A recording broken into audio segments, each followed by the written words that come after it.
Salut à tous, je suis Ariane, votre spécialiste en génie civil. Alors nous allons continuer avec la session que nous avons commencée la fois dernière sur l'étanchéité des murs. La dernière fois, je vous ai fait part des problèmes que nous pouvons rencontrer sur l'étanchéité des murs. Nous sommes aujourd'hui sur le site de l'un de nos futurs projets. Alors j'ai parlé des peintures qui s'écaillent. Comme vous le voyez bien à ce niveau, nous avons les peintures qui s'écaillent dues au problème d'eau constant dans cette zone. Parce que lorsqu'il pleut, à cause du drain que nous avons à proximité, l'eau déborde du drain et l'eau vient également de ce côté et ça remplit jusqu'à ce niveau comme vous pouvez le constater. Et cela affecte le mur en question. Et ça, ce sont donc les multiples problèmes que nous pouvons rencontrer sur le mur.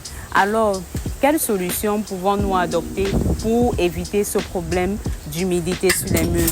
Nous pouvons utiliser un produit hydrofuge, nous pouvons utiliser un revêtement étanche ou bien une peinture anti-humidité.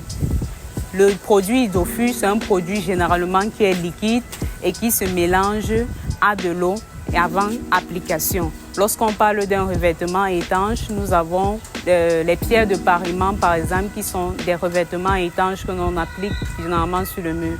Les peintures anti-humidité, ce sont des produits qui sont aussi utilisés pour éviter ce problème d'humidité. Les étapes d'application des produits d'étanchéité, nous avons la première étape que vous devez faire, c'est le nettoyage du mur, de la surface, la préparation de la surface étanchée.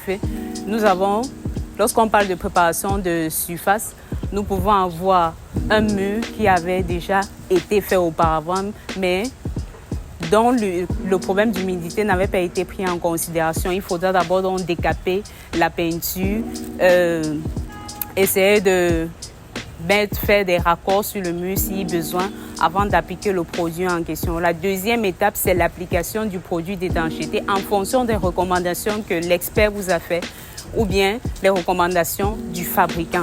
Et la troisième étape, c'est l'étape où vous devez laisser sécher le mur avant d'appliquer tout revêtement éventuel sur la surface du mur. Également, nous pouvons utiliser du Flincoat.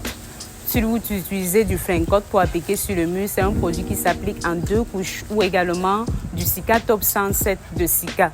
Ça, ce sont donc les différents produits que nous pouvons appliquer sur les murs. Et spécialement pour les murs de salle de bain, l'étanchéité se fait soit à chaud, soit à froid, en fonction de ce que l'expert choisit donc d'utiliser.